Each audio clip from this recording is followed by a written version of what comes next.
So, I've been hyped about this film for ages. I've seen the artwork on IMDb. I miss IMDb having the coming soon poster page, because all I used to do was flick down there and go, oh, look at that, look at this, look at that. And the fucking page has just disappeared. I'm like, well, I'm not checking IMDb when I'm sitting on the toilet anymore.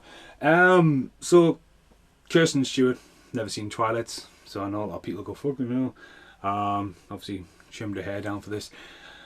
So, the idea of underwater creature features, I'm a massive fan of creature feature movies and stuff like that. So the idea of something coming along and like not being treated in the era of Sharknado and shit like that, and something being given a bit more serious. And this is a pretty much a bit of a throwback and hybrid of a film called Sphere, which I have done a review Rant Random for. And again, it's very like, it's only on for 90 minutes. And I've been waiting for this film to come out, and then all of a sudden it appears on Sky. And it's not even like a Sky Friday night premiere, just there you go, it's on Sky. They've changed the colour, so it's just Kirsten Stewart looking back. I'm sure the original picture was her standing there, and just an outline of this monster. Let's get up here. So anyway, we watched it, and watching it, and it doesn't hold back. It's almost like a video game starts. You know, like she's underwater, you get that, boom. You know, run for your life with a friend, you know, and they're trying to get through, and she makes the choices. Like, you take the seriousness straight away that, you know, like, fuck, you know, like, there's fucking 6 miles underwater. It's like, pfft, you know, it's like, uh-oh. Like, fans of Abyss and stuff like that, that claustrophobicness of it. It's been a while since we've had a good one of these. Again, I'm talking about Sphere, where it keeps fading to black, and like, I am Harry, stop calling me Jerry, and all that shit. Like, this just like, nah, straight up, there's a problem. And they're running around, and like by one there's a few of them, so it's not like a massive cast. And they're all familiar faces. They'll go, I know you from somewhere. Oh, I know you were in someone else. And oh, well, yeah. And they all give like quite good performances.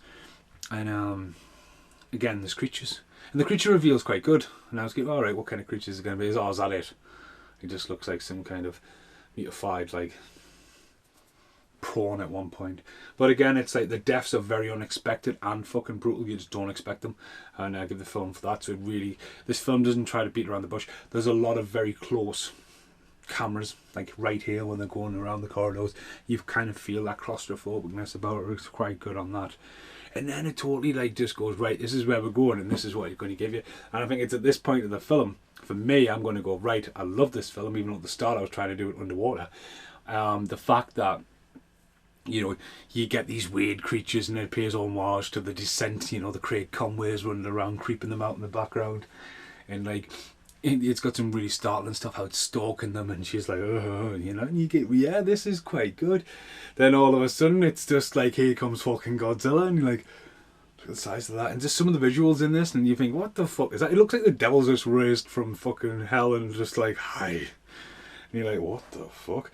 But then it's kind of like, Kirsten Stewart showing how strong she is as a female role, and like running around and like making choices and horrible choices, and again just like sort of like what happens in the trench stays in the trench, you know, like the urban myth, this shit could have happened. I mean, the thing is about this as well, what I said about the same thing with Meg is like that trench, the trenches of the ocean are the last great undiscovered things. It's like, we're not meant to fucking go there, so don't even try. The idea of compression, like, and having to wait. I mean, you wait longer now in quarantine for COVID, never mind when you come out from decompression and stuff like that. But like, it's like Titanic's down there, right, go and see it, but don't make it a fucking tourist trip. It's a fucking serious thing going down there. But yeah, it's really worth the watch for a creature feature. But I said the same thing. My mum was like, I fell asleep. And then I see my stepdad, and he was like, oh, it's crap. I'm like, so my stepdad had more fun watching Uncle Picklehead. Like, he wouldn't shut up about the next day, but I haven't seen Uncle Picklehead yet, but that's the power of Sky. You know, it's again, it's a product of like, so for example, I've just done a review Rant Random for Moonwalker. You can look at that and go, right, that's Moonwalker. Someone's put some effort into that. Or like the old classic juice in there. It's kind of like Sky catches you off guard. Even Netflix is changing fucking names of films and covers, or putting like a star who's like not even in the film front face, like Jim Carrey in The Bad Batch. Like, fair enough, Jim Carrey has a good part in it, but like, it's need to be on the fucking cover on Netflix. Maybe it's just to click you on it, but there we go. Right, see you in the outtakes. Hello, here's a quick outtake for Underwater. For some reason, I'm not sure what's going on tonight. I've had a nightmare with 6 different computers, whatever. This clip here, which will play, will not go into the edit for some reason, because it just hates the file because it came from my phone. But yeah, this will explain why it needs to go in the video. This one very important outtake for underwater before we get to my rant after it. The fact is the chimney fell in this house this morning, and there is no heating or hot water in this house before we move to the new house. So that bath is ice cold, like literally welcome to concert. Wow.